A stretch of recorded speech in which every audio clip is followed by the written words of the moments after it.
রূপ লীলাময় পশু পাখি ও অপরূপ সৌন্দর্যের লীলাভূমি সিরাজগঞ্জ জেলা।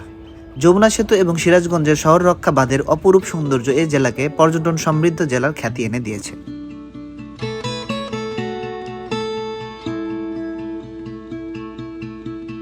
আসসালামু আলাইকুম গাইস, আমি জেকে। এই বসন্তে আপনাদেরকে জানাই পলাশ ফুলের শুভেচ্ছা। আমি এখন আছি সিরাজগঞ্জ জেলার ইকো পার্কে, যেটা হাইওয়ে রোডের পাশে। এই যান্ত্রিক জীবনে এক মুঠো প্রশান্তির ছায়া। চলুন আজকে আপনাদেরকে ঘুরে দেখাই সিরাজগঞ্জের সেই বিখ্যাত ইকো পার্ক। ইকো পার্ক ঘুরিয়ে দেখার আগে আপনাদেরকে বিস্তারিত জানাই কিভাবে আমরা এই ইকো পার্কে আসলাম। আমি এবং জীবন বন্ধু আমরা তারাস উপজেলার সিএনজি গ্যারেজ থেকে সিরাজগঞ্জ রোডের উদ্দেশ্যে রওনা করলাম। সিএনজি ভাড়া 50 টাকা পার পার্সন। প্রায় 40 মিনিট যাত্রা শেষে আমরা ইতিমধ্যে সিরাজগঞ্জ রোডে পৌঁছে গেছি। সিরাজগঞ্জ রোডের ফ্লাইওভারের কাজ এখনো শেষ হয়নি, যার কারণে রাস্তাগুলো একটু এলোমেলো হয়ে আছে। দেখতেই পাচ্ছেন ফ্লাইওভারের কাজ চলছে। আপনাকে সিএনজি থেকে নেমে 10 টাকা অটো ভাড়া দিয়ে পূর্ব পাশে ঢাকাগামী বাস কাউন্টারের দিকে যেতে হবে। বাস কাউন্টার থেকে লোকাল বাসে ইকো পার্কের ভাড়া মাত্র 40 টাকা। বাস আপনাকে নামিয়ে দিবে যমুনা সেতুর আগে পশ্চিম পাশের গোল চত্বরে, যেখান থেকে ইকো পার্ক হাতের বামে।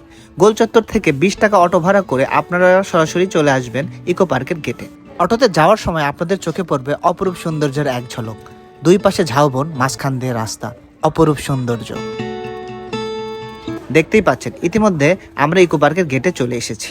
আমরা এখন ভিতরে প্রবেশ করব। ইকো পার্কে প্রবেশ মূল্য 30 টাকা।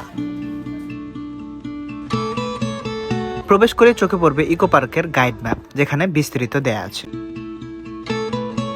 গেট থেকে একটু সামনে হাঁটার পরে আপনারা দেখতে পাবেন মিনি চিড়িয়াখানা, যেখানে রয়েছে খরগোশ এবং বানরের খাঁচা। যদিও এখন ইকো পার্কের রক্ষণাবেক্ষণের কাজ চলছে।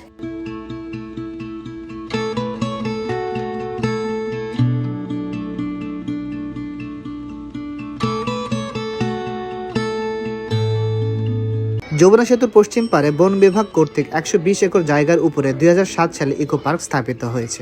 দেশের উত্তর পশ্চিমাঞ্চল সহ বিভিন্ন এলাকা হতে প্রচুর সংখ্যক দর্শনার্থী এ পার্কের বিনোদনের জন্য এসে থাকেন। সিরাজগঞ্জের যমুনা সেতুর কোল ঘেঁষে প্রায় 600 একর জায়গার উপরে গড়ে উঠেছে প্রাকৃতিক নৈসর্গিক সৌন্দর্য মণ্ডিত যমুনা ইকো পার্ক, যা সিরাজগঞ্জ জেলা সহ উত্তরবঙ্গের বিনোদন প্রেমীদের একটি অন্যতম প্রধান বিনোদন কেন্দ্র। এই ইকো পার্কে আপনি আসলে উপভোগ করতে পারবেন নানা রকম পশু পাখির ডাক, দেখতে পারবেন নানা রকম পশু পাখি, ঝাউবনের মাঝখান দিয়ে রাস্তা এবং যমুনা নদী। যমুনা নদীর যমুনা সেতু এবং যমুনা যে রেল সেতু আছে, এটা বসে বসে আপনি উপভোগ করতে পারবেন।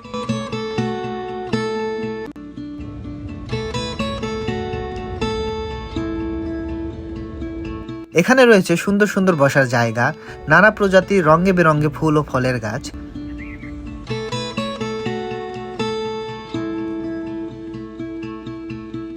ইকো পার্কে আসলে আপনাকে রঙে বেরঙের ফুল এরকম স্বাগতম জানাবে। রাস্তার দুধারে দেখবেন এরকম রঙে বেরঙের ফুলের গাছ। আপনি ফুলের মাঝখান দিয়ে হাঁটবেন, মনে হবে আপনাকে কে যেন স্বাগতম জানাচ্ছে। পার্কের ভিতরে হাঁটতে হাঁটতে ক্লান্ত হয়ে গেলে আমার মতো প্রকৃতির মাঝখানে এভাবে শুয়ে পড়বেন এবং প্রকৃতি উপভোগ করবেন। সিরাজগঞ্জ জেলার এই ইকো পার্কটা অনেক বড় একটা জায়গা জুড়ে নিয়ে গঠিত হয়েছে, যার কারণে এটা হেঁটে পুরোপুরি দেখা আমার জন্য অসম্ভব, কারণ অনেক বড় জায়গা জুড়ে নিয়ে করা। আর এখানে আপনাদের সবচেয়ে ভালো হয় বাইক নিয়ে আসলে আপনারা বাইক চালিয়ে চালিয়ে ঘুরে ঘুরে দেখতে পারবেন।